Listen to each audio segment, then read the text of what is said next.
Hi, everyone, and welcome to Geeks Speak Louder Than Nerds, a weekly rewatch podcast for TV shows, movies, and who knows, perhaps pruning yourself while your friend risks his skin to bring yourself back from being lost from time forever. My name is Mike Hilty. And I'm Nick Farrow. How you doing, Nick? I am doing pretty good. You're recording a second episode today, and this is going to be our inaugural Loki episode. So I'm very much looking forward to it. It's been a long day, though. It's been a long week, really. My entire family got sick. Yeah. Systematically throughout the last week and a half, me being one of them. And on Thursday, I get a call from the school nurse that we got to come pick up my oldest daughter because she's got a fever that's just a little too above the threshold. So my wife goes and gets her. And do you ever have trouble with your kid's school and the administration there? I know we sure do. They go, oh, we'll tell Lily's class, just Lily for some reason, that will to let her know that Mia won't be on the school bus home, that she's going home early. So we're like, oh, okay, great. That's perfect, because that way there won't be any confusion. We won't have a kid trying to stop the bus. Wait, my sister's not here. We can't go. Mhm. So we're like, okay, great. So the Monday, Mia had stayed after school for yearbook meeting. So when I picked the kids up off the bus stop, Oliver and Lily get off the bus, and I look at them, I go, where's Mia? And they both look at me and they're like, well, she's on the bus. And the bus is pulling away, and they're like, we don't know where she is. What do you mean, where's she?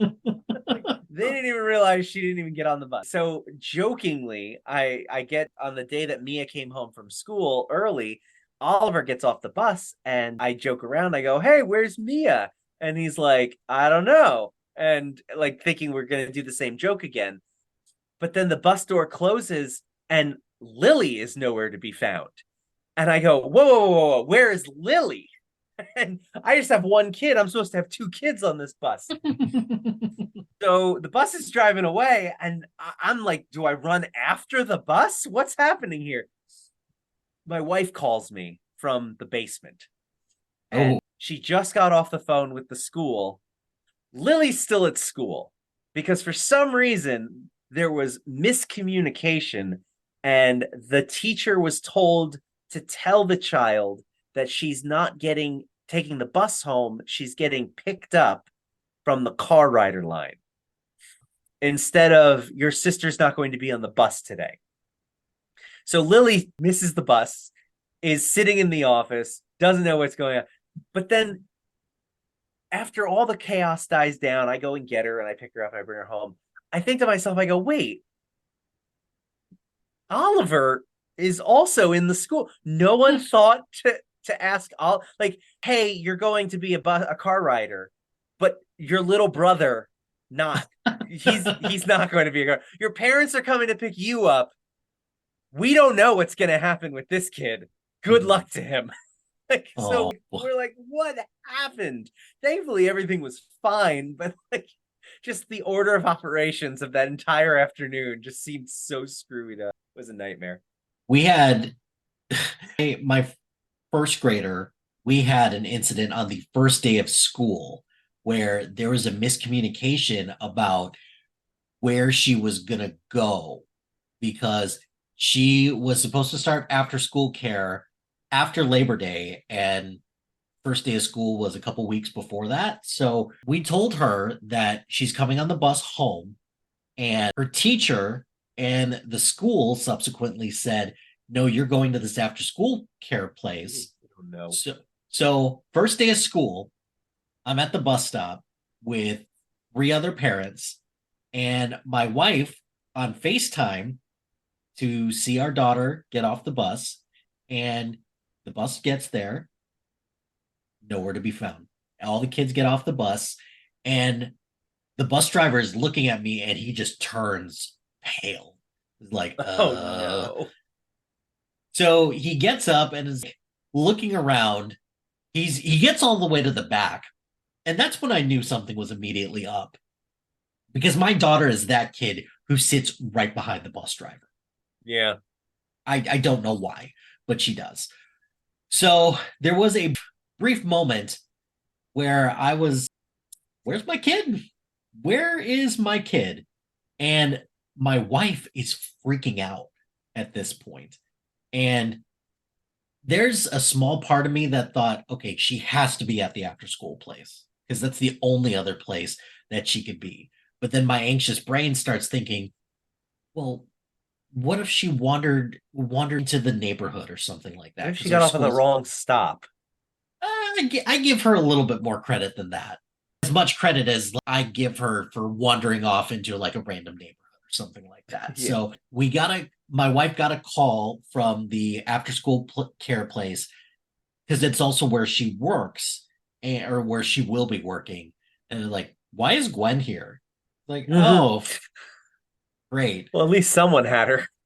So I go to the after school care place and I ask my daughter, why'd you get on the bus? Because we told you to get on the bus and go home, not go to the after school care place. And then she pulls the, but my teacher said, and you always to trust Listen your to the teachers. teacher. My daughter Don't said the exact same thing, only don't she you added the flair. Well, I didn't don't want to you lose out any points at the school by oh, disobeying. it's fair. I just looked at my daughter and said, don't you use my words against me. Then a week later, we had another incident where my mom was watching my youngest and my wife was home and they both lost track of time and they forgot to get my daughter off the bus. Oh So no. so they were like, now I really don't know where she is. Apparently it's policy that Back to school. take her back to school. But the bus did another loop and luckily my mom was around to, flag the bus Oh, down. that's good. And my daughter was like, it was cool. I got to see all kinds of people get off the bus that I don't normally get to see get off the bus. Okay, cool. I'm glad that you found a silver lining in this. So yes, we are also well versed in the ineptitude of school administration and just the comical instances of just getting your children back home sometimes. It's Yep. ridiculous. Being We a had to give parent's the bus. great. Oh yeah, it sure is. We had to give the bus driver a note that said that if we're not there, because the bus drops off right in front of our house, so the kids usually just we would just open the door and the kids would run in. But with Oliver being a kindergartner, he's not allowed off the bus without a parent there. But we could give a note saying that they're allowed to his older sister take him. Yeah, So that because I makes a wasn't lot of out there sense. the one day and the bus was like a couple minutes early and I hadn't gotten out there yet. And Oliver just took off. And the bus driver said the next morning, he's like, technically, I'm supposed to stop him and get him and not let him off the bus, but he got away from me. And then the sisters were there. So I was like, okay. He got away from me. That is exactly what you want to hear your bus driver say in Exactly. an Yeah. instance like that. This guy's new. He seems all chipper and happy, and he's a new bus driver. So we're gonna give him the benefit of the doubt. It'll be by the end of the year that he's just an old grizzled vet and he's like, Exactly. forget these kids. Get off the bus. I'm done. Children, raising children. How does it work? Really hard sometimes. And did you get the manual on how to raise your children specifically at the hospital? Nope. No. In fact, I specifically questioned the hospital, and you're just going to let us leave with this thing. That's how it works. We come in and then you let us leave with a baby. You don't know who we are, whether we're qualified for this.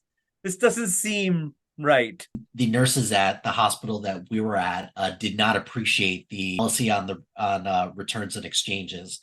Did not appreciate that either time for either kid. I laughed a lot at their expense, so it's all good. God, I love the dad jokes. Of Always course. great. Yeah, for sure. So, what do you think? Should we get into the episode this week? Sure. Let's do it. This week we will be watching and going over season 2, episode 1 of Loki, titled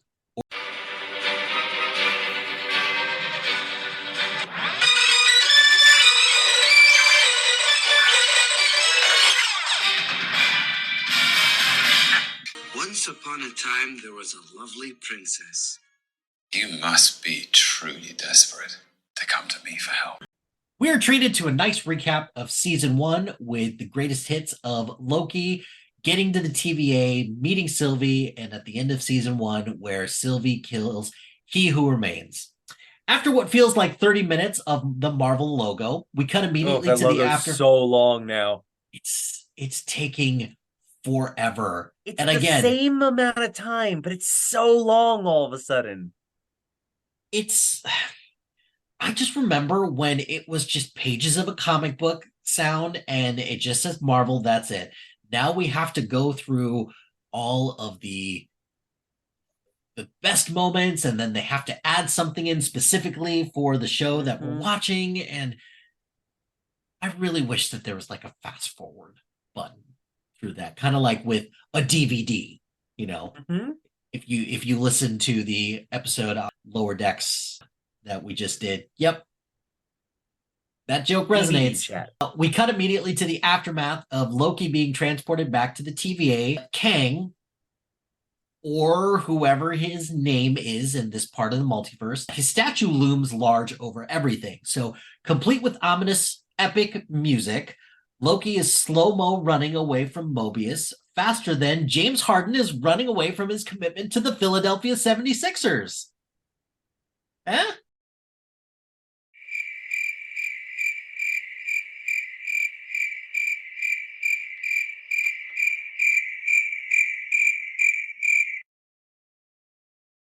Cool. I'll take it. Loki pleads with Mobius that after he's been cornered, trying to state that they know each other to no avail. So the obvious solution to this confrontation, though, is to jump out the window. Naturally. Because that is what everybody does in a situation like that. So he jumps out, Loki jumps out the window into a flying car that hits the statue of Kang. This flying car, which looks curiously like the taxi Bruce Willis drives in The Fifth Element, crashes into the TVA, startling Casey, who is cleaning the floor wearing a Walkman like it's 1987. Of course. Walkmans never go out of style. Yeah, tell that to the Discman and we'll talk. So Loki emerges from the wreck, all calm and cool, like nothing happened, saying that he's fine. I'm fine! Totally fine! I don't know why it's coming out all loud and squeaky, because really, I'm fine. Then the taxi falls out of the window and just crashes, and Loki says, she'll be all right. Oh boy, she'll be right. After almost being crushed by a TV, screen pans to what looks like a new TVA logo, but I could be wrong with that. And then someone over the radio says that they have a level 5 intruder. Loki pleads with Casey to remember who he is. And just when you think he's going to remember him, Casey calls it in and says he's got the intruder. And I got to admit, this was just a dick move on Casey's part, but I get it. He doesn't know him. It's all good. So suddenly Loki looks like he's starting to struggle a little bit. He's kind of looking like Topher Grace's Venom in Raimi's Spider-Man 3 before just being transported somewhere else. Well, it's really interesting the design that they went with for Loki's time slipping, as they come to call it later on. Yeah. It's like he turns into like spaghetti and it's all rubbery looking and kind of gross. It's nice. It's weird looking, and they made a choice. I like what they did with it, only in the sense that they gave it a different name, because in the trailers we were all convinced that he was glitching like they do in Spider-Verse. Yeah. And it looked a little weird, and I was just like, I don't know, could it be that? So I'm glad that it had its own thing. That was nice. That would have been a nice tie-in, but Right? Another wonderful tie-in. Of course. We can't do any tie-ins. That may people have to do extra work. Absolutely not. So Loki's transported back to his timeline, where everyone at the TVA does I know your face. So Loki tells Casey that something terrible's happening to him, but notices the crack in the floor that was made by the TV ball thing that fell on the floor earlier and cracked it. And Loki concludes that he was in the past and asks to see Mobius before disappearing yet again. So that's what that feels like. I'm kind of wondering how Loki figures that out. That, oh, I'm in the past. Time travel and the time slipping is yada yada a lot. Yeah, it was. In this. It doesn't follow the same time travel rules from Endgame. And I just feel like this is a bit of a slippery slope. So I don't know. I'm kind of Well, they try to say that you can't time slip in the TVA, and that's, I guess, since it's happening, it's okay for us to not know what's going on because they don't know what's going on either. They don't have answers. No. But I got the impression that Loki didn't quite figure it out until he got to the next room with all the Kang faces. Mobius is looking at the timeline the same way experts are looking at the NBA Western Conference, trying to figure out what to do with all this chaos.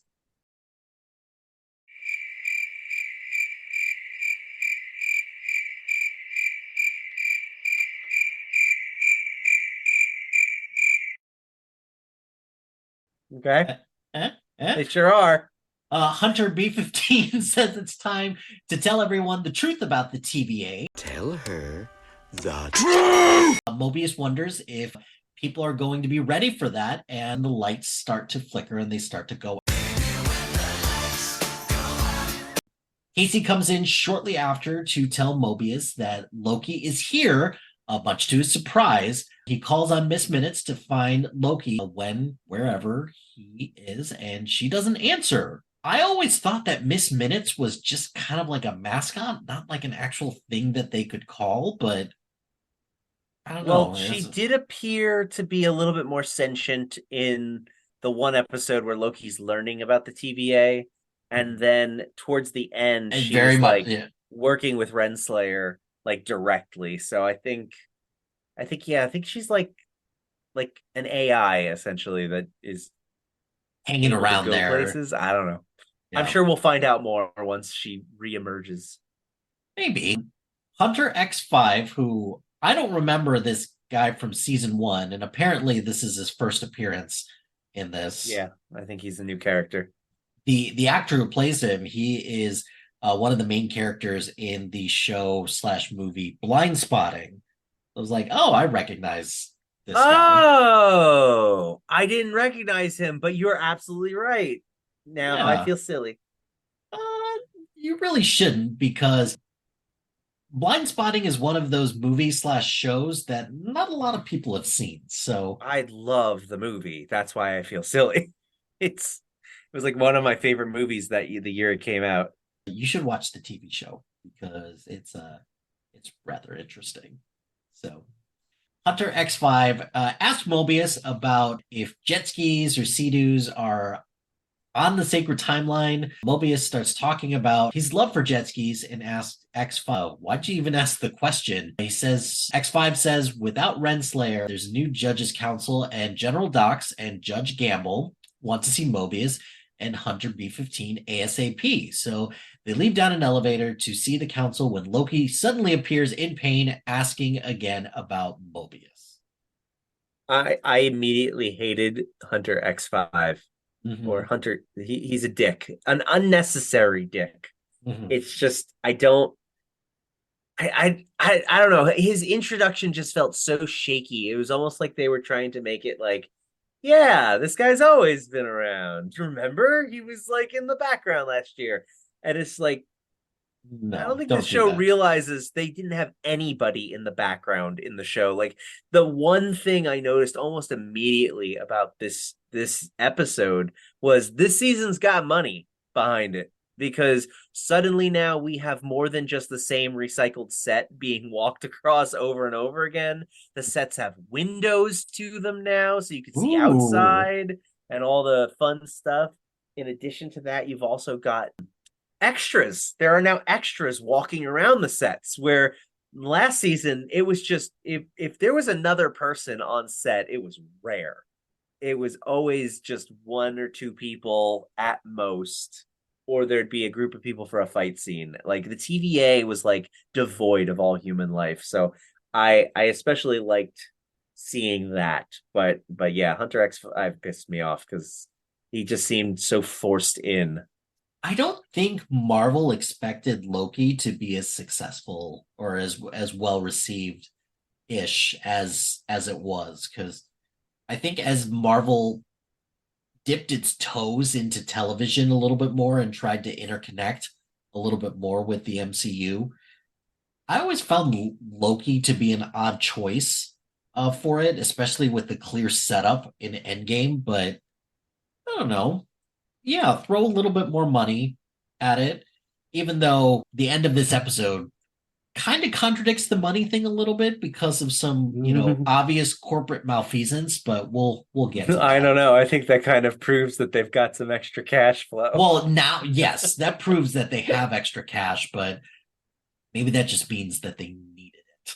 So I could be wrong. I don't know. Yeah. Well, Loki quickly blips in and out again as Mobius and Hunter B-15 are heading to the war. Gentlemen, you can't fight in here. This is the war room. He yells real quick, but then disappears, and Mobius kind of like turns around and looks, but there's nothing there because they're doing a West Wing style walk and talk, and Hunter B-15 and Mobius are trying to figure out how to handle the situation. The lights keep flickering, and they get to the door with the war room where they come across Hunter D90, and he's like standing hat in hand, like apologizing. And I couldn't quite remember if this was this. I have to go back and rewatch the episode, but this is apparently this is the Hunter that pruned Mobius during season 1, and he's really apologetic about having to do it. But Mobius is super cool. Mobius is like, yeah, no, you were just doing your job. If anything, Renslayer is the one that owes me the apology. So, but they ask him what the climate of the room is like, and he's like, well, you should probably go and check it out yourself. And I'm not saying that basketball reference because Why not? Why not? Because I don't know what any of those words mean in that order. Fine. You didn't have to say any of the Star Trek references I put in. I know. But I told you What that is it, I would. Damian Lillard. All right, okay, I'll take it. And Hunter D90 awkwardly walks away like Damian Lillard walked away from the Portland Trailblazers. Yay! There you go. Thank you. I appreciate it. The Trailblazers are a team in Yes. Portland? Yes, they are. Are they a real team? They are a real team. Are they a hockey team? No, they are. These are all basketball references. All basketball reference, I see. Yes, all you right, will not get any hockey references. Is Damian Lillard related to Matthew Lillard, the actor? He is definitely not. All right. Actually, I shouldn't say definitely not. I actually don't know. But I feel pretty confident that Stu Macher is not related to Dame Dollar. Fair enough. Loki comes back to the hallway and barges into the we go back to Loki, and he's in an empty hallway at this point, and he goes into the war room also, only instead of a war room full of peoples like Mobius's was, his is an empty room where he's able to see the bunch of Kang faces all over the wall. And it's moments like this where I kind of have to take this show to task for the constant switching of back and forth. It did get a little whiplashy at times. And if I gave House of the Dragon some crap for time jumps, I'm giving this show a little bit of crap for, just constantly shifting back and forth between two different times. There are some times that it flowed pretty well, but there are some times that it felt very jarring. It was very chaotic with how they did it. And I'm gonna be absolutely honest, the whole first episode confused the crap out of me until I watched it a second time. Like, I was so lost from start to finish. I kind of got my bearings by the end, but like, it really took two viewings for me to even be able to appreciate the episode for what it was.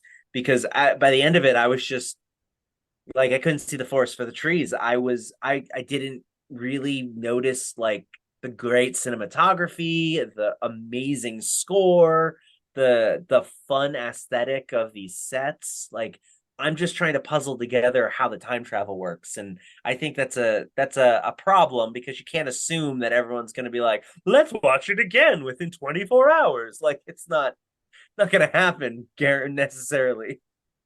Why not?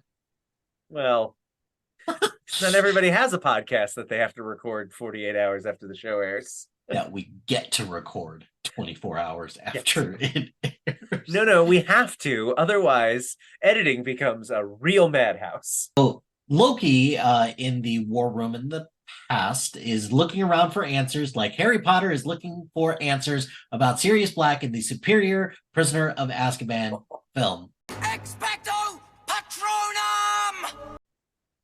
That's right. Oh, really? I said it. The superior one? Really? He sees 5 faces of Kang in the room in the past, and then they shift to the war room in the present with a pretty slick transition from scene to scene. That was one that I thought worked out pretty well. So all the transitions were kind of fun in this episode. I really enjoyed how they did it, especially one that comes later when they go into that weird room. In the present, we are treated to a tape being played from the previous season. Pretty much it's Loki explaining to Morbius how everyone in the TVA is a variant, and how the Timekeepers kidnapped everyone from the timelines and had their memories erased. You've just been erased. The clip continues to play with Loki saying that all these people had a life and a family before being whisked away to the TVA. Judge Gamble, who's a new character played by Liz Carr, states how the time branches continue to grow, and that Mobius put out an order about no more pruning. So Hunter B-15 sits down to talk, because she's got to do it by the book, on the record, of course. We shift back to Loki in the past in the war room. So Loki continues to look around the war room and sees the tape player. So he starts playing it, and we hear He Who Remains. So he's saying that you're quite the marvel and proud to lead with you. So don't really know who he's talking about. So Loki, with the wherewithal, rewinds back the tape to reveal that He Who Remains is talking about none other than Ravonna Renslayer, who is nowhere to be found in this episode. That's a little frustrating, but whatever. So back in the present, General Dox, who's another new character played by Kate Dickey, who is, I tried to rack my brain. It's like, where do I know this person from? Like, oh, you're in Game of Thrones. You're the one who had like the 8-year-old suck at your tit during the first season of Game of Thrones. So this isn't awkward at all. She was Catelyn's sister. Mm-hmm. Yeah. She, okay. I knew she looked familiar. Yeah, she definitely was. I thought originally, it's like, I think, like, I wasn't even trying to troll you or anything like that. I thought she was in Harry Potter, but then it was like, oh, you're in Game of Thrones. Okay. That's The other famously cast British television thing. General Dox starts scolding Mobius and Hunter B-15 for not adhering to proper protocol about putting a hold on pruning. And B-15 talks about how everyone's a variant, which means that the rules are different. If he gets up, we'll all get up. It'll be anarchy. It's just kind of chaos right now. And that Renslayer and everyone else had a life on the timeline. So Mobius acknowledges that the time branches are still expanding, but the sky isn't falling. Hunter X5 begs to differ, and he says, "Have you looked outside recently? It definitely looks like the sky is falling," which again goes to kind of agree with you. It's like, yeah, kind of being a dick about this, bro. Unnecessarily. He just seems so unnecessarily aggressive. I don't get that. General Dox says that they still need to protect the timeline, but B-15 thinks all they're doing is destroying the timeline. Now, General Dox and Judge Gamble want to talk about protocol, which is weird because who do they think they are talking about lack of protocol 1 minute and then the need for protocol another minute? Who do they think they are? Congress?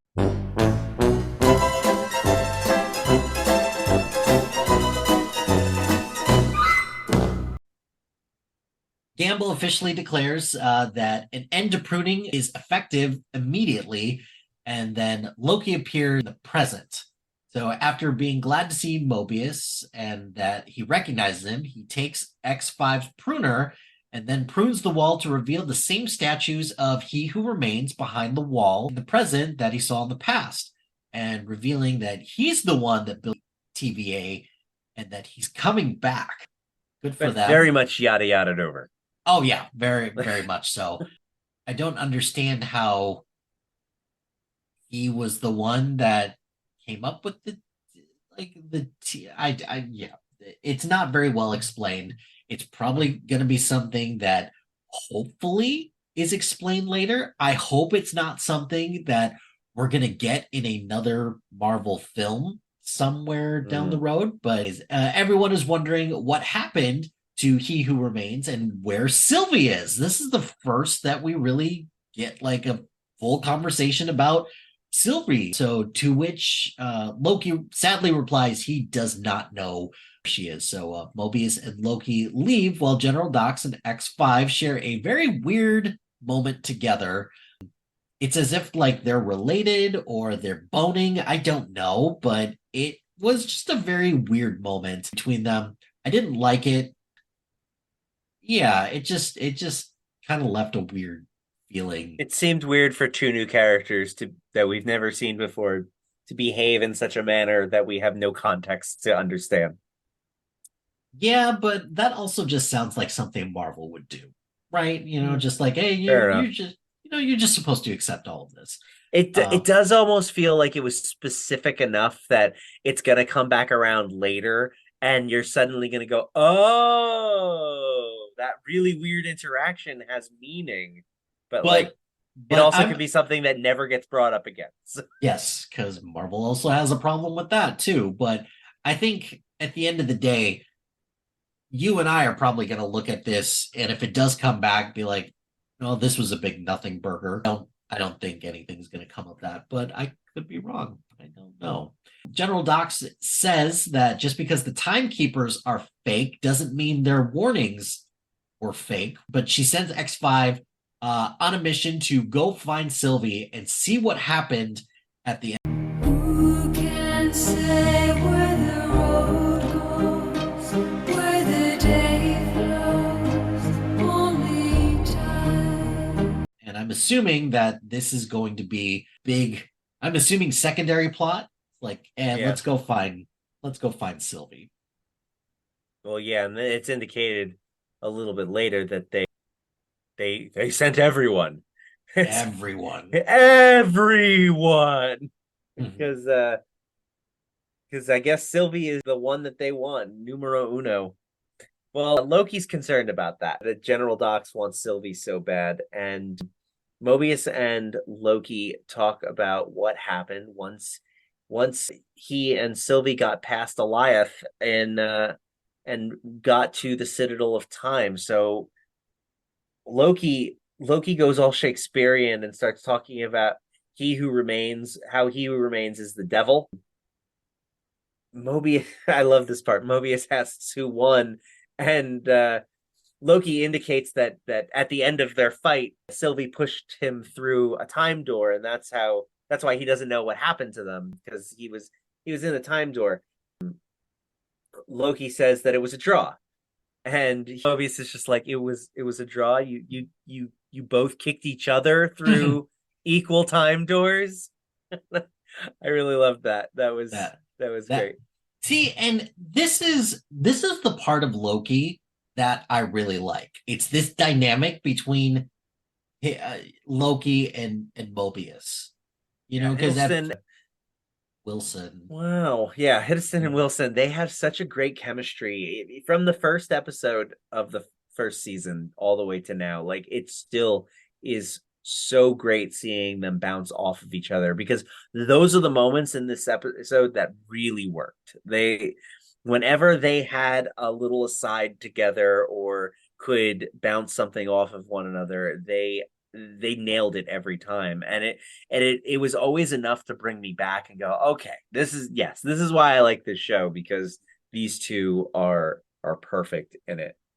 Yes. And, you and I have talked about how Marvel doesn't really give a lot of its newer cast members a whole lot of time to shine. And I'm just glad that they continue to give Mobius more opportunities and give him a little bit more of a prominent role, as opposed to, Renslayer don't really know much of anything about yet. And then also all the hunters, they're just henchmen at this point, with the exception of B-15, who's given a little bit more nuance and a little bit more to do. Agreed. So Loki starts trying to explain to Mobius like what He Who Remains' deal is. And Mobius is like, is that his name or his title? And he's like, I don't know. That's just how he was introduced to me. He was the last one. And he kind of indicate, and this is where the other Kang stuff really helped, not just the He Who Remains stuff from last season, but like Ant-Man and the post-credit scene there, because Loki starts talking about how a war is coming, and that when he's called He Who Remains because he was the last one. There are millions of him coming back now, and that's why the timeline needed to be pruned. And I was a little frustrated during these parts, because it's like he's not getting the information to Mobius succinctly. And maybe it's because for him it's only been like 15 minutes, but for us it's been 2 years. So it's like I have exactly in my head, okay, Mobius, so this is what's happened. So there are many Kangs in many universes, and the one that won decided to just prune all of the universes so that all variants didn't come back and start a war. But like Loki is having the hardest time getting that out, because he's flustered.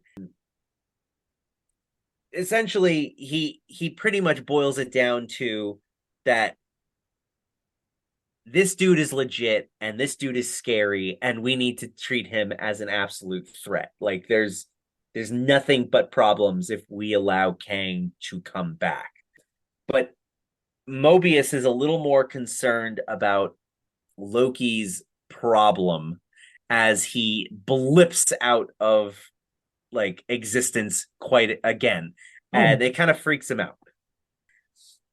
Mobius suggests that they go down to repairs and advancement, because they need to make sure that Loki stops doing whatever he's doing first before they can move on.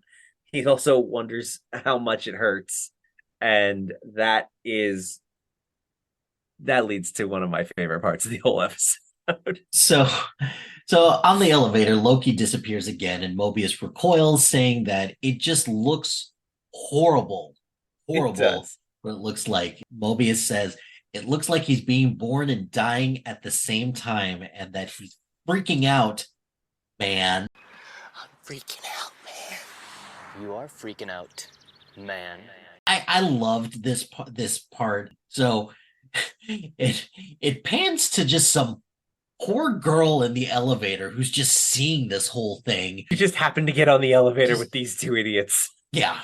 She looks like an intern or something, but she just kind of looks at everybody in shock. It's just like, what am I witnessing? What's going on? Yeah, that was definitely that was so part. funny. Mobius just like kind of looks at her like, right? It looks awful. And she's just like, what am I supposed to say in this? Like anything I say is gonna be ridiculous. So they walk a really long way to get to the repairs and advancement department, where they are greeted by Ouroboros, or OB, as Mobius, I guess, used to call him. And he's played That was by so weird. that was a little weird. But he's played by national treasure Ki Hui Kwan. He was great. He was really great He was. in this episode, riding the resurgence that he's had to a Marvel role. And I really hope that he is in more of this and that he's just not wasted like so many other people new to Marvel are wasted. I am concerned about that. I'm not making it a secret that I'm concerned about that. Mobius wants to run a situation by him, but Obi talks about how it's been 400 years since they last saw each other, and he reminds him of how you would talk to an ex after it's been a long time since you last talked. Just says things so like matter of factly. It's just like that's not what you said. Like that's not how that went. Loki eventually disappears again, and Obi immediately knows that he's time slipping. It's interesting because, like, is this like a common occurrence? Like, how does he know that it's time slipping? Obviously, he's been around long enough. He should know that, but we as the audience, it's just like, okay, I'm supposed to trust that you know what you're talking about. That's fine. So he knows what it is. He's seen it before, but he also says that he can't fix it, which is kind of horseshit, but Contradictory to this is where the weird timey-wimey nonsense was really getting on my nerves in the first viewing. The second time I was able to like kind of put it aside, but it bugs me when time travel takes the approach of the person in the past is interacting with somebody else, and then in the future it cuts to that person like suddenly gaining the knowledge as opposed to always having had the knowledge. And that was kind of getting on my nerve. I agree with you. Ki Kwan is so amazing in this role. I only would push back slightly that if he didn't show up for the rest of the series, I couldn't say that he was a waste, because he did so much in this one episode that like even if he might dropped out from here on out, that doesn't matter. He did what he needed to do. He did it amazingly. Maybe we'll see him again someday, but like I think he did a fantastic job with just this little role. But yes, I really do hope that we get more of him, because he was really great. And he shows it in this scene, because like it keeps cutting back between the past and the present and the past and the present. He doesn't have glasses on in the past, so him and Loki, no glasses past, him and Mobius, glasses future. They both are essentially having a conversation with OB separately. And whenever Mobius asks him a question, he's like, no, I don't know. And then he has that conversation with Loki, and then suddenly in the future he's like, oh, you know what, I do remember that time Loki just suddenly appeared and started asking me about time slipping. I didn't like that. It just didn't make a whole lot of sense, and it seemed like a cheap cop out, but I get it. It's a fun sight gag, I guess. So, and it just also reminded me of that part in Everything that happens now is happening now. What happened to then? We'll be past then. When? Just now. We're at now. Go back to then. When? Now. Now? Now. I can't. Why? We missed it. When? Just now. When will then be now? It kind of breaks your brain a little.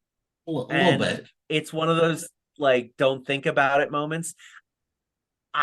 My hope is that they don't use this as a ploy moving forward. I think if we can keep it to this particular moment to do the funny jokes with Ki Kwan being able to really, bounce back and forth between future and past self, like, I don't really understand what you're talking about. oh, I think I remember something now. Like, oh, I don't really think that's possible. But you know what? I think that's possible. I thought that was fun, at least for him to have a little bit of an acting bounce back and forth between two essentially different characters, thousands of years apart. So Loki gets to the past and says to him, all right, so I'm time slipping. How do we solve that? And Ki Hee Kwan's like, well, you don't because you're not supposed to be time slipping. And he's like, well, let's assume theoretically that you could fix it. What would you do? And he says, well, you would need a temporal aura extractor. And he's like, okay, great. Do you have one of those? And he's like, no. And then we bounce back to Mobius asking the exact same question. The Loki one says, oh, you know what? I can make you one. And Loki's like, do you think you could hold on to it for me until Mobius shows up? And he goes, yeah, sure. And then we bounce back to the future, and Mobius is like, do you have an aura extractor? And Obi's like, In no, fact, I don't have one. Wait, I actually think I do. Like, and so he does have the aura extractor that past Obi just made. So it's just been sitting around. He's got it, and then so Mobius is like, all right, so how do we fix Loki with this aura extractor? And Obi's like, all right, so what you're gonna do is you're gonna prune him, and then the aura extractor will pull him out of the thing, and then it'll peel off all of your but there's a risk of you having all of your skin peeled off when that happens. So you got to make sure you do it quickly so that you don't lose all your skin. And this is, of course, is a major sticking point for Mobius. He's not a big fan of the idea of losing all of his skin. It's weird. You think that being flailed like that, just would appeal to anybody, but not Mobius. That's weird. No, because you got to think about the quality of life. What kind of life are you going to live without any skin? Loki time slips back into the present where he and Mobius talk about who's got the crappier job right now. Is it the one who risks potentially having his skin peeled off, or is it the one who potentially risks being lost to time forever? So Obi notices that the lights are flickering, and after Mobius tells him that there are power surges that they've been having, Obi starts to get very worried about this. So he assumes that the branching timelines are causing the power surges, so they walk to the temporal loom room. This is one of my favorite cinematic shots of the episode. The door opens to find the temporal loom, which according to Obi is the heart of the TVA, where raw time is made into a physical timeline. And as much crap as I give Marvel for their special effects not looking great, this looks amazing. It did. I was very impressed. And this is where the money's going. Like they have money this season. You can tell. It's overloading because it was only meant to make one timeline, not a bunch. They're struggling to figure out what to do next. So Obi explains that the way that he can fix it, and he's left with pretty much all bad options. You prune the other timelines, which B-15 says they don't want to do that, or they protect the TVA via a blast door until Obi can figure out how to accommodate more of the branches in the loom. So after the blast doors are closed, unfortunately, Loki wouldn't be able to be in sync. It's tearing up my heart when I'm with you. If he wants to solve his time slipping, he pretty much has to do their plan now, where Mobius needs to use the weird device thing, and Loki has to go prune himself. So Obi explains the plan, and that if they don't succeed, that Loki's pretty much going to remain out of time. Forever. Forever. Forever. Forever. Obi originally says that he has an hour, but then the glass cracks, and then he says, oh, you have 5 minutes. I don't care how long it takes. I will keep you here all night. We can't keep him past 4. I will keep you here until 4. This deadpan expression, this is why Ki Hee Kwan is just great. in this role. He just says that so matter-of-factly and just notices something, and then that was great. His deliveries were pretty much fantastic up and down the board. Like he was so matter of fact. Yeah. So Mobius and Loki, they have another nice moment together, and Loki says, like, look, if I don't make it back, and Mobius is saying, you're gonna make it back, it's all good. And then he slips back into the past again. Which No. He doesn't slip back into the past. He slips into the future. And we know this because while they were discussing the plan, Mobius writes skin in the dust on the one console with a question mark. It's probably my favorite part of the episode. Just skin. Because he's just so hung up on the fact that he could lose all of his skin. The reason we know that he's in the future is because Loki temporarily jumps towards the future, jumps into the same room that they're in, and he looks over and he sees Mobius's word skin still written in dust. The blast doors are now down, and it's at this moment, my first viewing, that I finally understood like what was going on. Like, okay, he's in the future. I get it. And before he was in the past. And so he's going all over the place. So the time slipping doesn't allow him to take the pruning stick with him. He left that behind. And as my daughter rightfully pointed out, well, then how come his clothes went with him?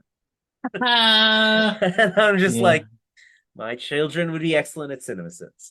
So the prune stick didn't go with, so he's got to find a prune stick. But now that he's in the future, all of the weapons have been cleared out of the weapons locker because, as Hunter B-15 earlier said, Dox and X5 are clearing out the place, and they're all going after Sylvie. So no one's there. He can't like grab a prune stick from anybody just running by him. Like, they're all gone. So he's desperately searching for something to take him out and put him in the temporal loom. Yeah.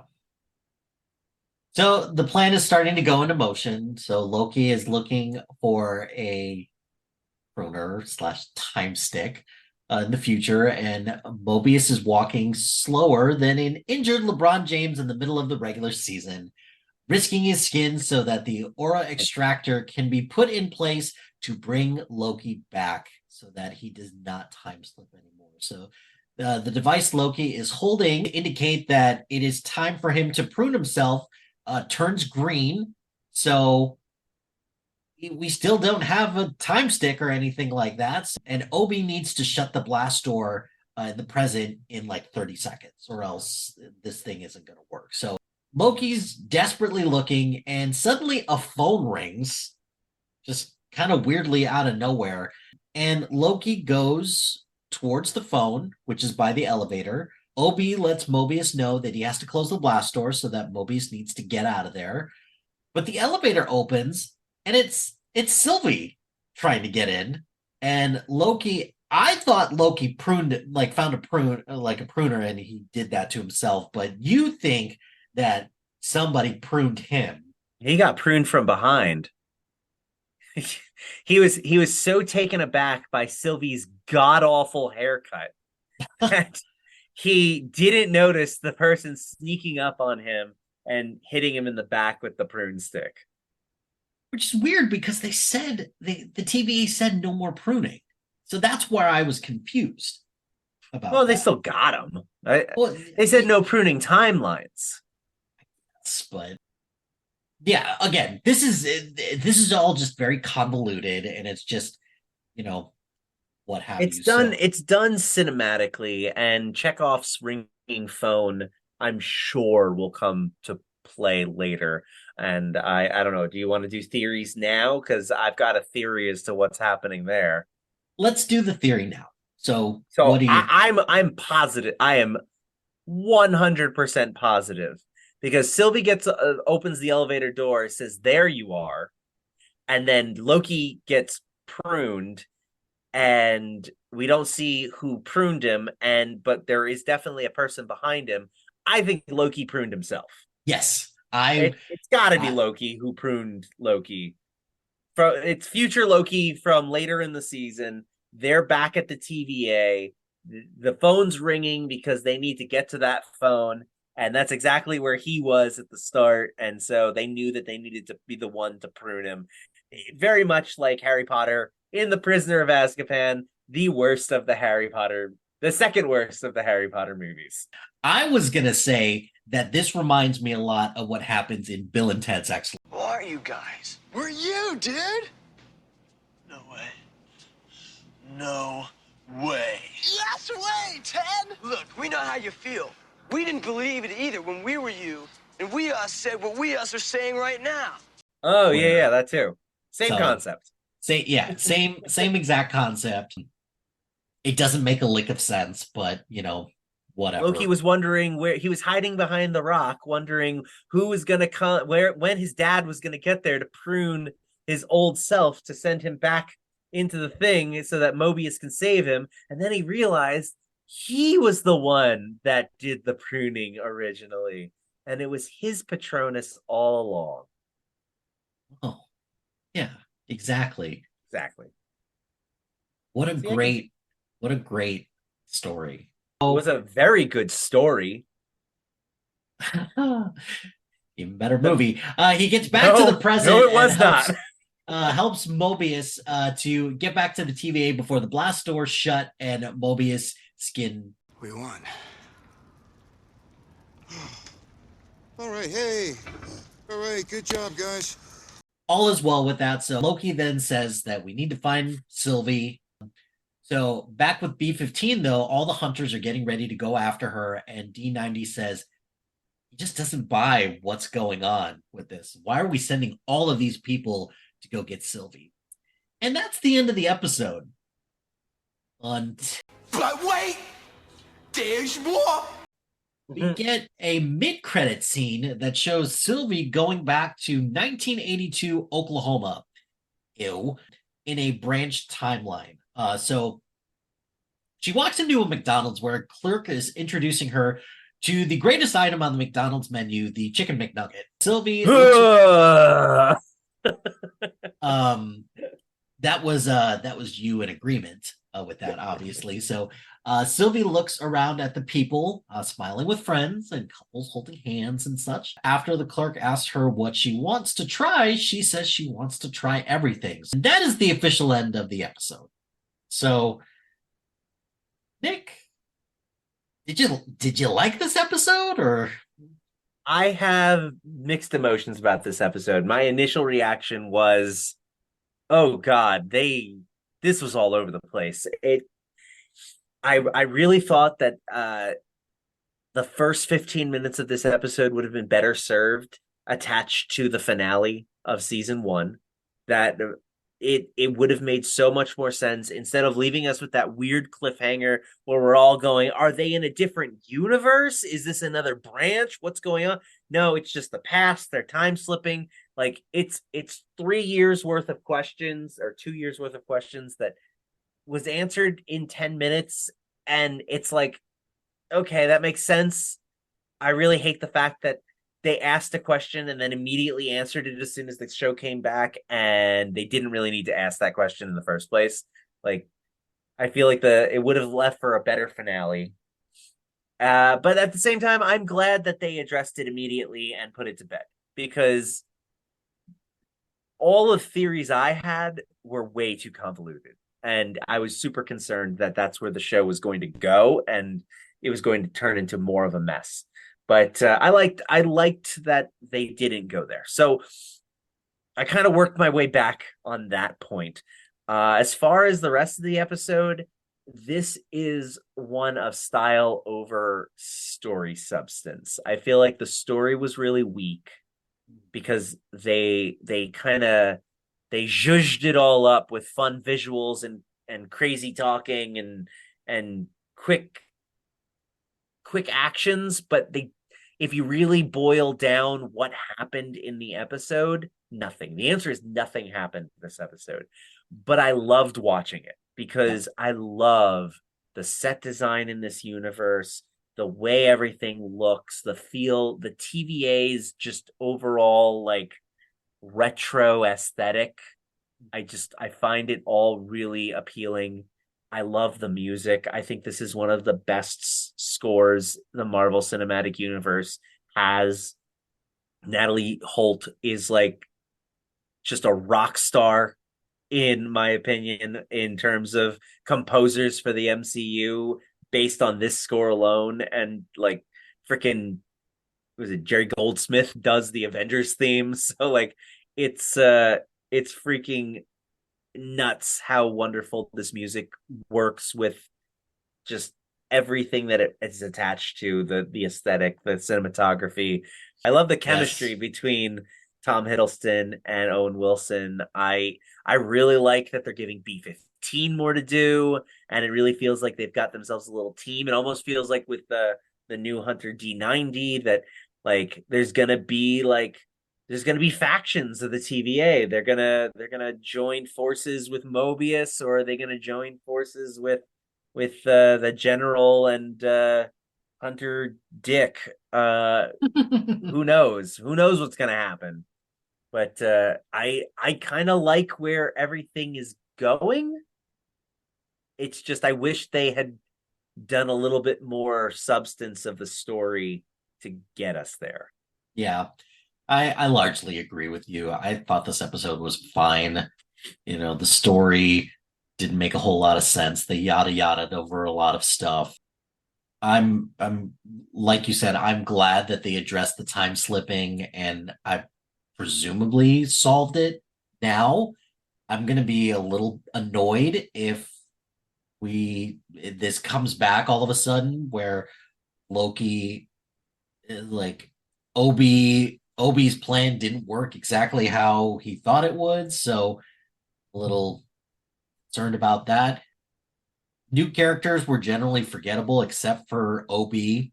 So, and again, I'm hoping that there's more to Obi. I'm also a little worried that Marvel's going to pull a fast one. We'll run into a situation where he's like secretly like a villain. Like I don't need that either. So, but I wouldn't like that either. We'll see. So, well, let's go ahead and we'll do our favorite character, which for this, we will call this for Loki, the He Who Remains. I'll take you home and lock you in a nice little cage and never, never, ever let you out. Do you imprison everything you like? Of course. He's so fluffy, I'm gonna die. The Moopsie is Narja's favorite. Oopsie. So in this segment, we pick a character from the episode who we would want to go past Goliath with to get to the Citadel of Time and have a fight over whether or not we should kill the actual He Who Remains. So, Nick, who is your He Who Remains for this week? I mean, it has to be Ouroboros. Obi was amazing. I love every second he's on screen. I do want more of him, but at the same time, he could literally peace out right now and I'll be happy. Like he was excellent. Obi all the way. It's very hard for me not to pick Obi, but I'm going to anyways because, there's other characters here who deserve a little bit of recognition. And you mentioned it. I'm picking B-15 actually because B-15 has the home or the makings of somebody who's getting a little bit more substance, who's kind of a little bit more of more of a moral conundrum right now. So I'll be curious to see how that pans out.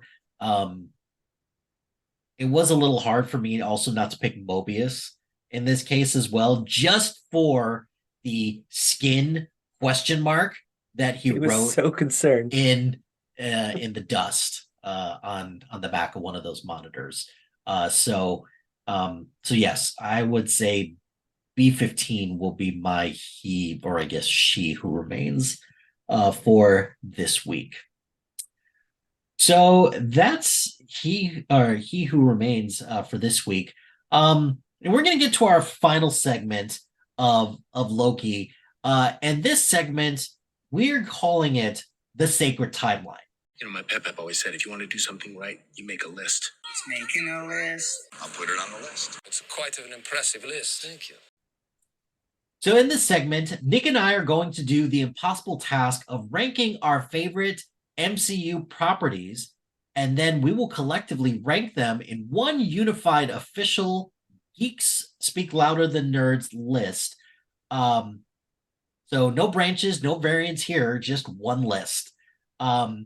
A couple of rules that we've established. So we will include TV shows and specials in this list, but we will only include the Disney Plus stuff. We are not including anything from ABC or Netflix or any other miscellaneous Marvel stuff, like from Hulu, or when they tried to do the Runaways or the Cloak and Dagger. We're not including any of that stuff on this. It's just MCU proper stuff.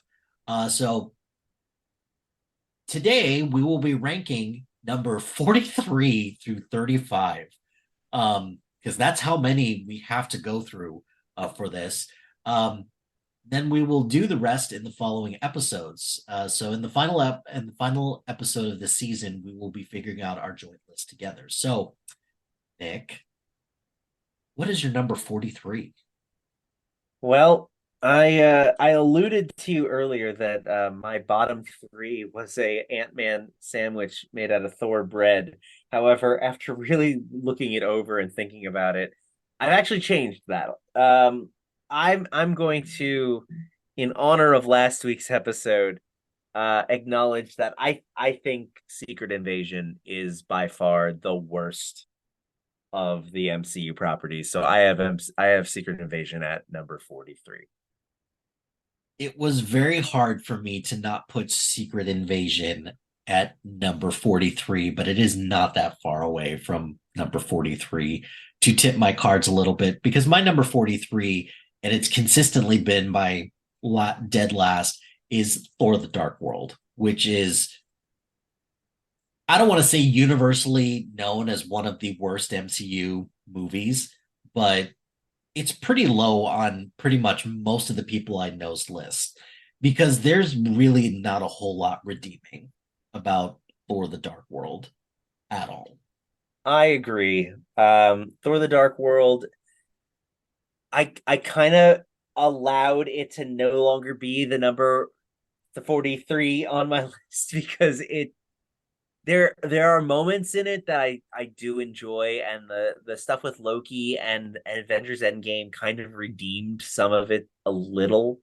And so I really, thinking back, I was like, I can't keep it at last. Secret Invasion really did upset me enough that it earns that spot. But it is my number 42. So it didn't make it that far.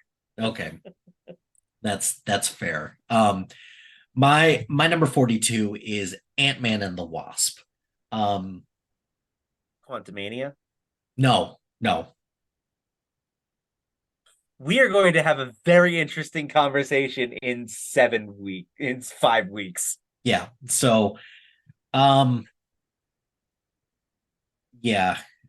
Someone needs to rewatch Ant-Man and the Wasp. No thanks. I'm good. I don't know. Just Ant-Man and the Wasp just didn't connect with me. I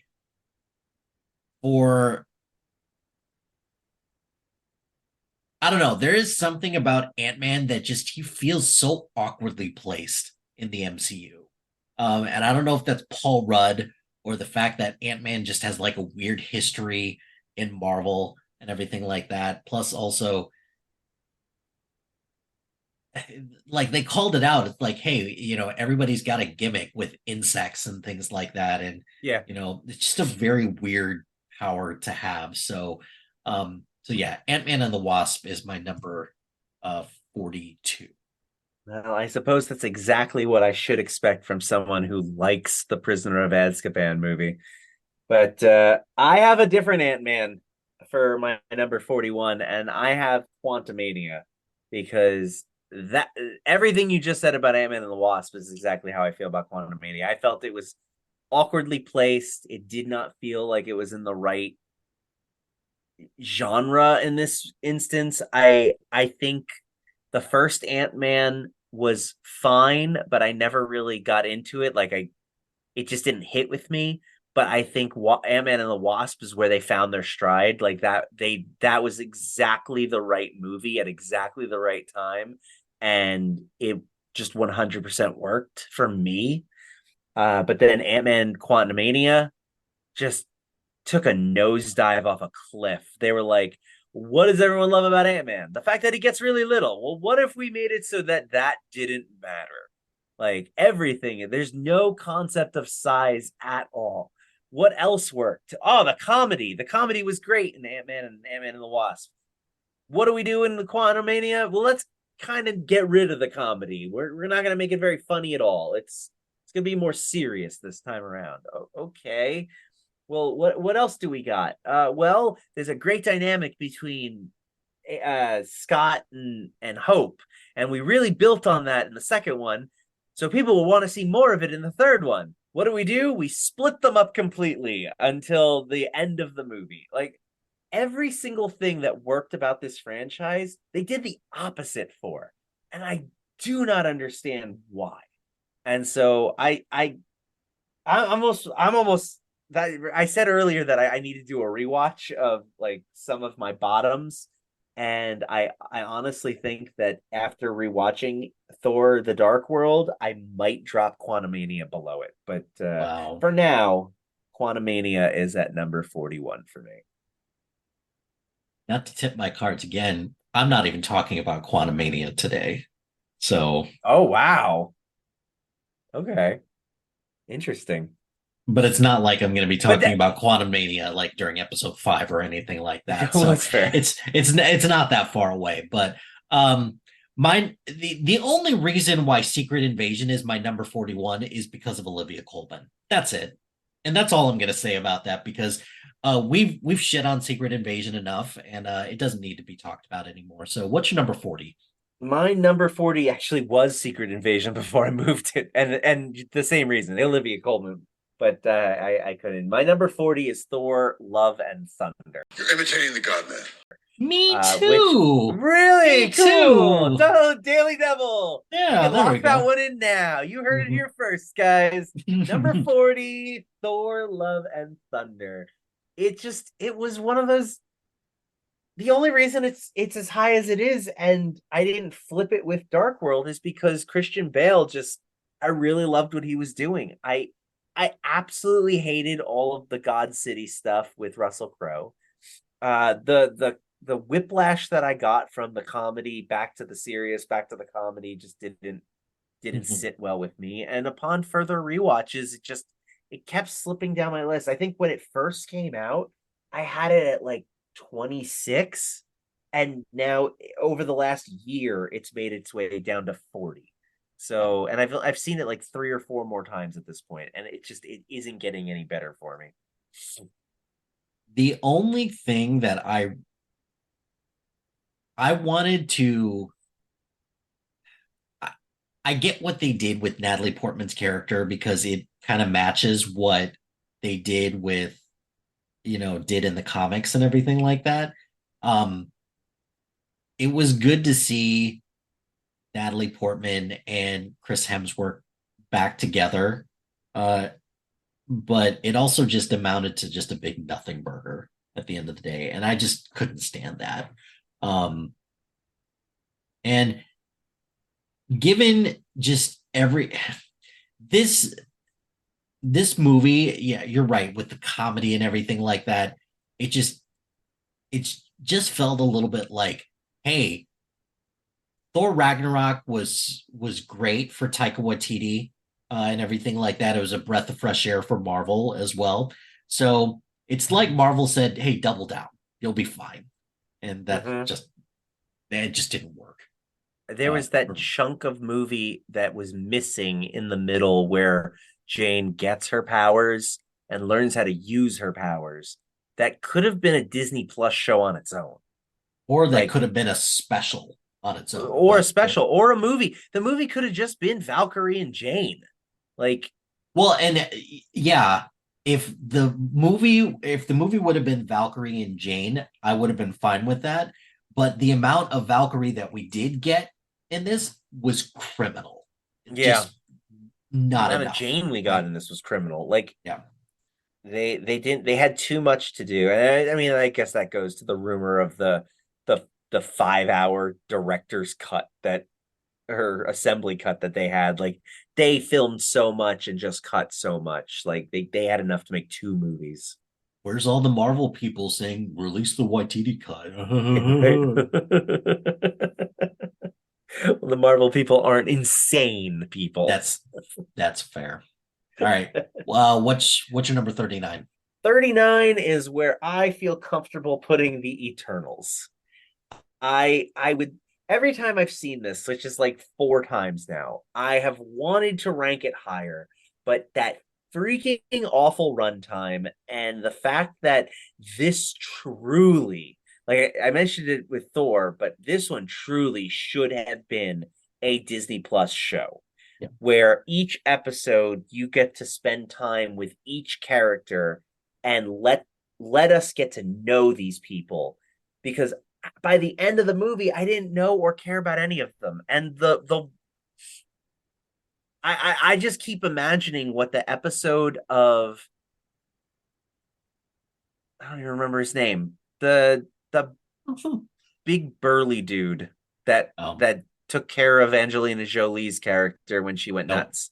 Nope, those two. I don't. Well, those two together, I can only imagine what a heartbreaking, tearful story that could have led to, with him taking care of her for however many hundreds of years, and then for it to then lead to what we got in the movie. Like, it would have changed the way that you saw the movie with more backstory to it. And it's just, I feel like it was the biggest missed opportunity to not do these characters justice by giving them their own individual moments to shine in either a special or a series or something else. Like, just a 3-hour movie was obnoxious. I feel like the Eternals is probably going to go the same route that the Inhumans did, where as soon as they introduce the X-Men, they're just going to forget that the Eternals exist. And I think that would be a disservice, because this is a talented group that I think it would just be a complete waste if Marvel just doesn't acknowledge them. Again, it also wouldn't be surprising, but I think if you whittle them down and you keep like a couple, okay, and then you could toss them in for, like, they show up in the Guardian, like 1 or 2 shows up in a Guardians movie, or one of them stays on Earth and is like a member of the Avengers. But like, there's too many of them at the moment, and you can't have that many characters. It's not going to work unless you are doing like an X-Men, and you can't have an X-Men team and an Eternals team and expect us to care about both giant teams of superheroes. I disagree, because if they're doing an Avengers, a new Avengers, and a young Avengers, then we can have and an Illuminati. We can have X-Men, and we can have Eternals, and probably a Fantastic Four. So fine, but you know what those other teams, those other Avengers teams all have? Characters with their own individual spin-off stories that we got before they teamed up. So that's where the Eternals lost me. Speaking of individual movies with, character and all that stuff, my number 39 is The Incredible Hulk. Mainly because, look, it's better than the Ang Lee Hulk that was just kind of a convoluted mess. A lot better than the Ang Lee Hulk. I would say that. I really, the what if I want to see at some point or another is, hey, what if they just would have kept Edward Norton? in this role. 'Cause I thought he did fine as Bruce. Ultimately, we are better off because Mark Ruffalo is fantastic as the Hulk. He is. He's so great on his feet. But the problem ultimately that I have with Hulk is that it's always the same story. I better not get mad, and then I get mad until you kind of reveal in the Avengers. It's like, yeah, I can just do this whenever I want now, so it's all good. I think they were smart with Hulk, like because you have to do the introduction. They were smart enough to not show the origin. And then the very next time we see him is in the Avengers, where they take his character in a completely different direction than what an audience would be used to seeing. And so, like, I think that they navigated the Hulk well, but they kind of were shoehorned into, well, we have to do a him by himself movie first, and so that's where it kind of suffered. Yeah, I am one of those Hulk defenders, although we'll still talk about Hulk today for me. But I do like a lot about that movie. It's just there's also a lot to not like. But my 38 is where I put Iron Man 3. He just did it again.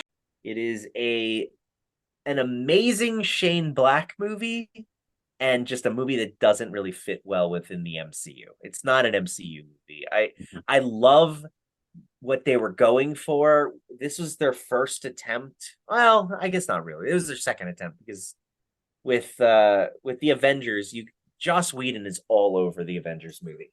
But with Iron Man 3, that is a Shane Black movie, and I just don't think it fits well in the overall storytelling. And it kind of, to a degree, makes me wonder if that's why it was a little shakier getting those like directors to really put their stamp on a movie until later. Like, Iron Man 3 failed to be as big and well received as the other previous movies, and that's probably why Edgar Wright took off from Ant-Man, because they got scared. But I think Guardians then saved them the following year. So, but we'll see. I don't know. Iron Man 3, it was fine.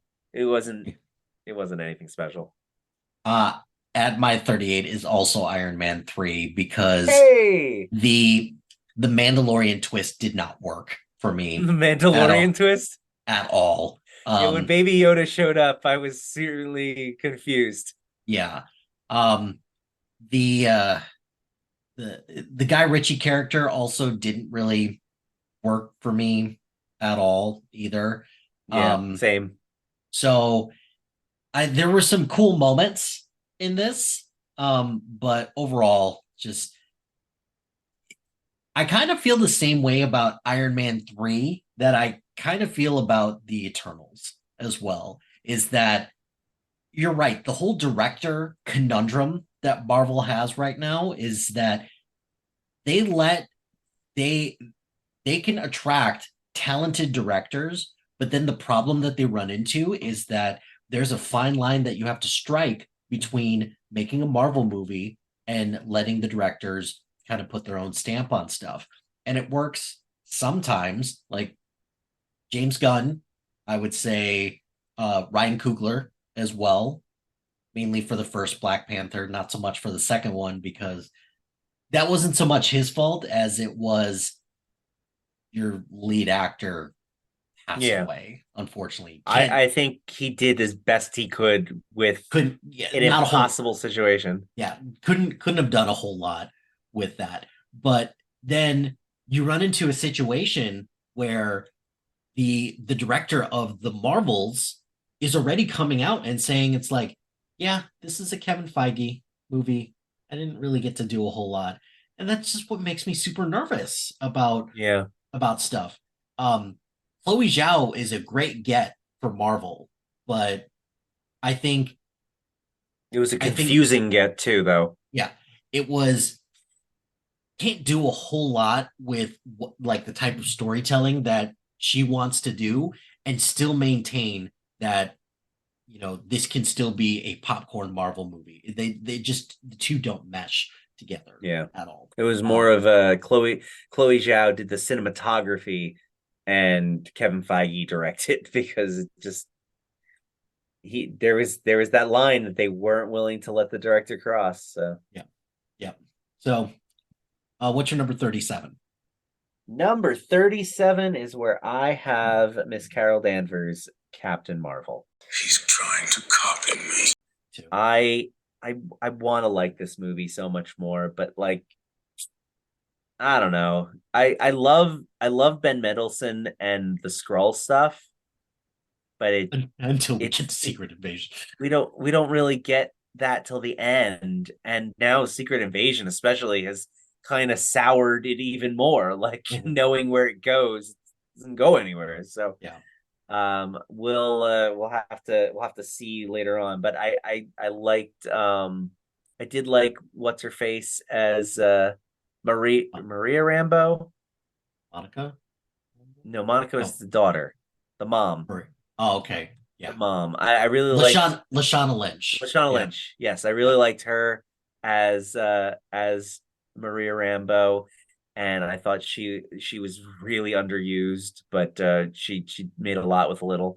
I like Brie Larson, but I feel like she was directed really poorly in this movie. Like the character was written stupid because what are you gonna do when your main character doesn't know who she is? Like she was like kind of in the dark the whole time, so there wasn't a lot for her to do with it. And Sam Jackson was great, but like old man Sam Jackson was supposed to be moving like young man Sam Jackson, so that got distracting with the CGI and all the 90s nostalgia. I found to be very offensive because how dare they say that we're old now. Yeah. So. I feel bad for putting it this low because I hate the way that Brie Larson has been treated since she's joined the MCU. But the movie's just not very good. And it's a combination of, I think they just made a bad choice with the directors.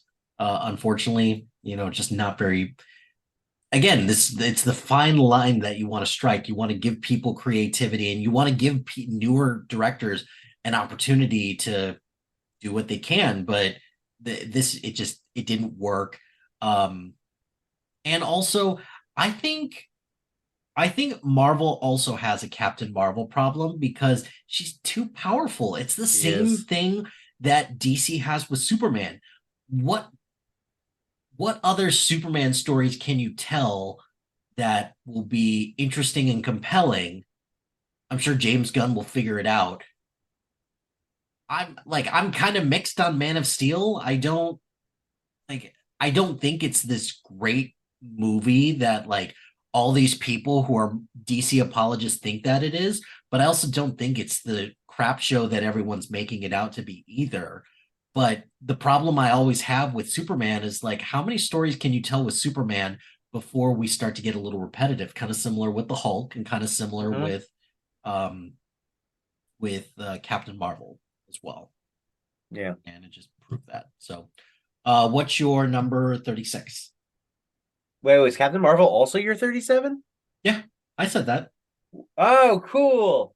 So we have the same 37, 38, and 40? Uh-huh. Nice. Yeah. All right. Well, my number 36, let's see if we can go for a 3 in a row, is the first Thor, rounding out all the Thor movies for me.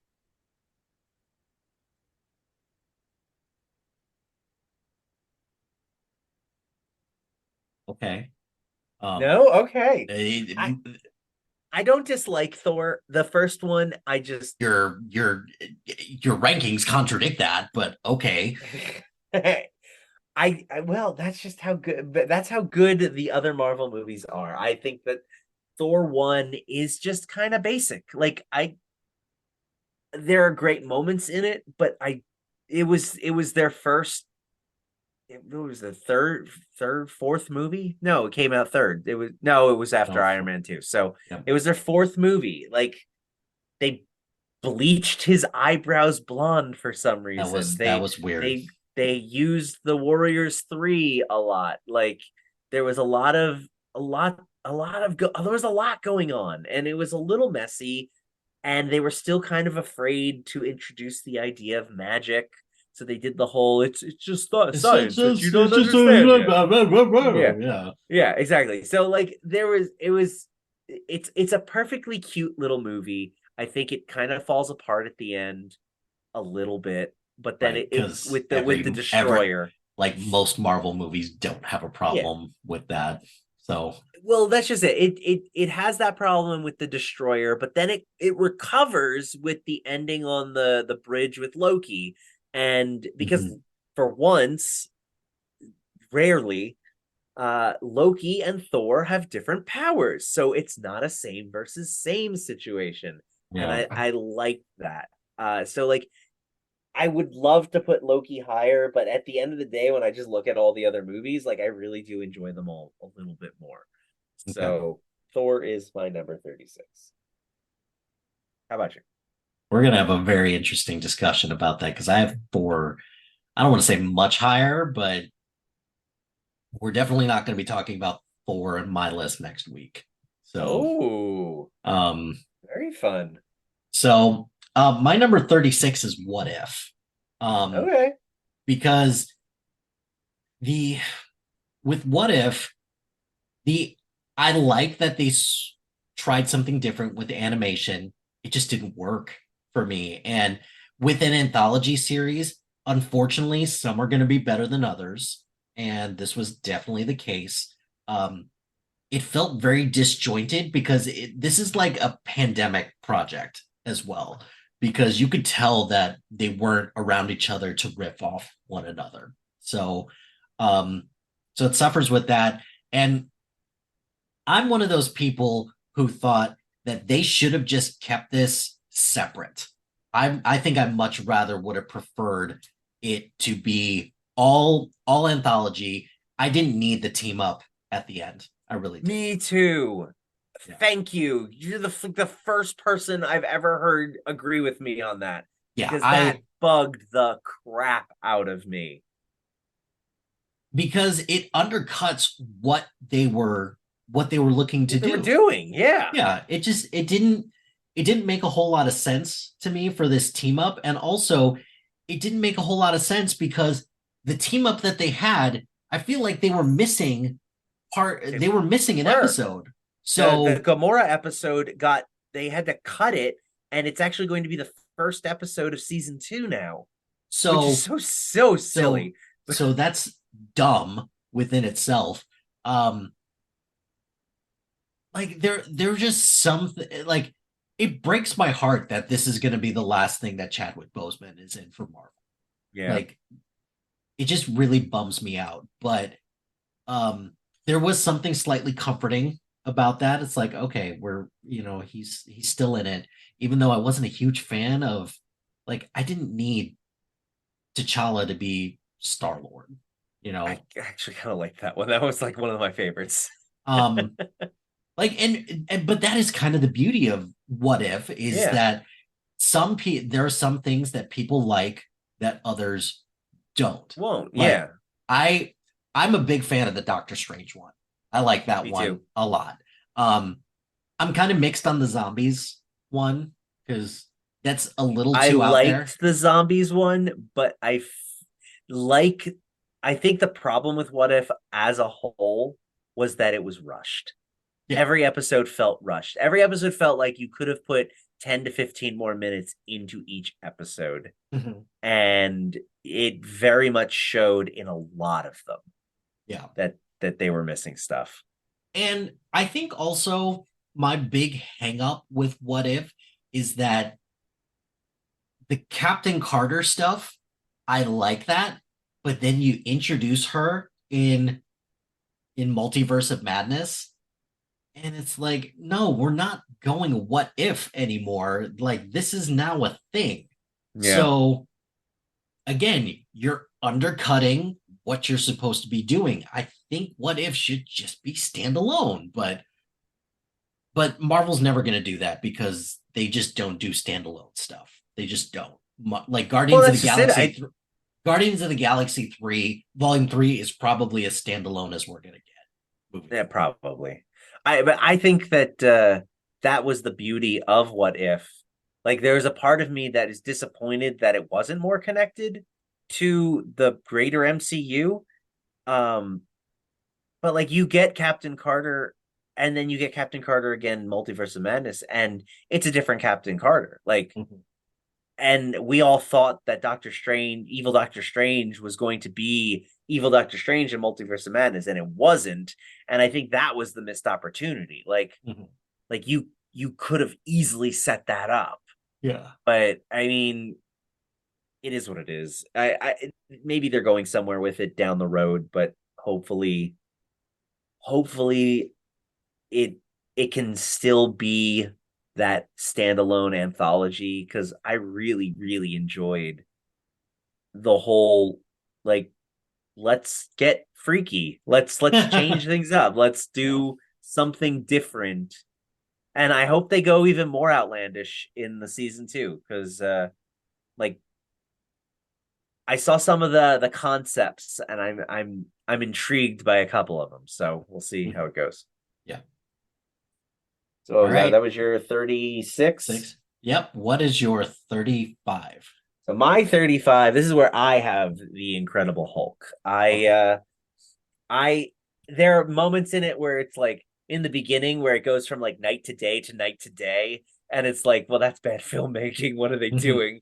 And then there are other moments where it's like, they introduce Samuel Stearns and the potential for the leader to show up in future installments, and like, that's really cool. And Abomination is really cool, and that fight was really cool, and like, so there's so much really cool in it. And it's funny, like, there are moments where it legitimately has humor in it, and I really enjoyed like how contained it was, and I love the Tony Stark cameo at the end. But like, again, this was their second attempt. They didn't quite have it down yet. They didn't quite know what they were doing. This is the one where for years people weren't even 100% sure it counted, because because Mark Ruffalo wasn't in it. So I don't know. I couldn't put it much higher than this, but it has jumped around from time to time, because I do have a soft spot for it. My 35 is the Eternals. Like, okay, there's a lot of hanging threads from this that I'm not sure are ever going to be addressed, and I think that's what kind of annoys me a little bit about this. Like, we have a huge event that happens on Earth with this just celestial just sticking out of Earth, and we have not talked about this at all. There was a little blurb in She-Hulk, if you read the side of the news report. And that was it. Sure. That is that's ridiculous. exactly where I want my news of this celestial event. Well, and I heard the rumor for either Thunderbolts or Cap 4 is essentially they're going to use this the Eternal sticking out of the Earth as a MacGuffin almost. Like, that's where they're mining adamantium or something like that. And so it's going to be like the bad guys are trying to steal it and the good guys are trying to protect it. And but like, that's just a rumor still. So I don't even know. Well, and then also, this is a pretty common Marvel problem, but I found it pretty prevalent with this one as well, is that, hey, we're gonna set up Harry Styles in the Marvel Cinematic Universe for some strange reason. And Patton Oswalt. And I'm more okay with that than, the long lost brother of Thanos, a fellow Eternal, and all that stuff. But then also, we're setting up Kit Harington's Black Knight and Blade, I guess. Yes, they are. Allegedly Blade's voice, which, good for Chloe Zhao for just converting. Yeah, that was totally Blade.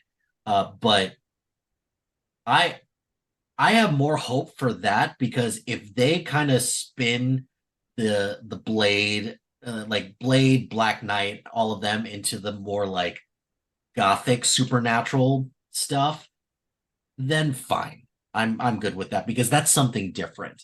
But again, we're setting things up that how long has Eternals been out? Like 3 years? 2020, didn't it? Yeah, and still nothing from it. Like, well, Blade keeps getting pushed, but like, I mean, Blade's not really connected to them. Like, I don't know. I guess maybe Kit Harington will be in Blade as a side character. I But guess, but you're right. just, It makes no sense to have crammed all that additional character stuff into something that Yeah. you're already cramming too much, kind of like what you said earlier. Um, yes, I'm totally with you that this should have been a Disney Plus show, and they should have given Falcon and the Winter Soldier just give them that movie. Give them the movie, give Eternals the show. I mean, and then also there's entirely the impossibility. There's entirely the possibility that they also were setting up Galactus and Fantastic Four because the Earth is going to be judged. Like, who does that? Galactus does that. Yeah. So I think that the Marvels will be setting up the Fantastic Four because it feels it feels like Nick Fury is looking at the negative zone. And if they're looking at the negative zone, then that's Fantastic Four right there. So interesting. That's a good theory. I like that. I don't think it's gonna happen because I don't think they've got it figured out. I think if they knew what Fantastic Four was going to be at this point, we'd already have heard casting rumors. We'd have official casting. It wouldn't be like I have a running joke every time I see a casting rumor for the Fantastic Four. I just post on that page, do a shot. Because I swear to God, every time they do it, if you do a shot, you'll die from all the alcohol poisoning because it's every other day. This person is now in contention for the role. So I'm starting to get concerned that they don't know what the hell to do with the Fantastic Four, and it's worrying me. Isn't that Marvel's kind of problem right now? They doesn't seem like they know what they're doing, period, right now. And the whole John Krasinski of it all, I think, is the proof in the pudding. Like that was see, if the rumor is true, or like allegedly, that I think it would have been so much better if they wouldn't have caved to fan pressure to put John Krasinski in as Mr. Fantastic. And if they would have cast Daniel Craig like they originally wanted to, I think that would have been fantastic. Yeah. That sure would have. I had not heard that rumor. That would have Daniel Craig as Mr. Fantastic. That would have been fun. Yeah. I was one of those very, very pleased to see John Krasinski on screen. It's just don't get me wrong. I was pleased about that as well. But the way it was so obvious he was on a green screen and that he wasn't there, and I was so disappointed. It was such a waste. Yeah, like, you're gonna metaphorically blow your load for John Krasinski just on this. Like, great. Thanks everyone. Like, I'm like, well, then that means he's gonna be. That would have been the perfect way to announce that casting, and then they immediately went back on it. They were like, "Oh no, that was just a fun little joke." And I'm someone who's still rooting for a John Krasinski directed Fantastic Four, even though I don't think that's the case anymore, with Emily Blunt as Sue Storm. Yeah, I wanted that too. But I think for anybody who is concerned that Emily Blunt would not be able to play Sue Storm, clearly has not seen Live, Die, Repeat slash Edge of Tomorrow, whatever you want to I'm call still it. sad that she's not Black. She didn't get to be Black Widow. That would have been Emily Blunt as Black Widow would have been awesome. I agree. Although I do, Scarlett Johansson is still a great Black Widow. Oh yeah, she is. But she's no Emily Blunt. She's no Emily Blunt. Emily Blunt is a delight. Do you know her? Is that how you know that she's a delight? I can't confirm or deny that. I would never betray that confidence. Fair enough. So that is our 43 through 35 ranking. Already some overlap and one controversial choice. So who?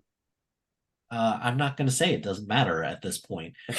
So I'm very curious to see where this list goes from here. So I'm excited that we're doing this. So that's going to be that does it for the Sacred Timeline. So Nick, what do we have coming up next? Next week's episode will be season 2, episode 2, Untitled, with no description. Thanks, Disney Plus. Here we thought that Paramount Plus was a pain in the ass. I was just about to say, don't you dare single out Disney Plus when Paramount Plus does the same exact thing. Oh no, it's even worse because they won't even put the title up. I turned on Loki episode 1 on Thursday night. It still said Untitled. I had to get the title from the episode. When we were watching it, the episode name pops up in the show. And I'm like, this is so stupid. I don't know why they keep doing this. They did the same thing with Ahsoka. Yeah. So yeah, no title as of yet. I've tried to hit up friends of ours who might have screeners to see if maybe they know the titles, but nobody knows the titles. So it'll be a surprise for us. But that won't be the next episode in your podcast feed. So tune in Tuesday as we bring you Star Trek Lower Decks Season 4, Episode 8, Caves. And unfortunately, that'll be the last of the Star Trek titles that we have, because I was able to get a leaked list of those, but it only went up to Episode 8. So Episode 8, Caves, which I am very much looking forward to, because that title tickles me pink. So until next time, please like, subscribe, be willing to have your skin peeled off, and rate us 5 stars on your listening app of choice. You can also find us on social media. I am on Blue Sky, Twitter, and Letterboxd at Jagged2319. I am on Instagram, Threads, Blue Sky, and Serialized at MLHilty2452. You can also contact the show at geekspeaklouder@gmail.com or on Blue Sky at geekspeaklouder.bsky.social, or by just simply searching Geek Speak Louder Than Nerds, which is far easier than typing out this gaudy Blue Sky address. So until next time, I'm Mike Hilty. And I'm Nick Farrow. Thank you for tuning in to Geek Speak Louder Than Nerds. Bye, everybody. Catchphrase.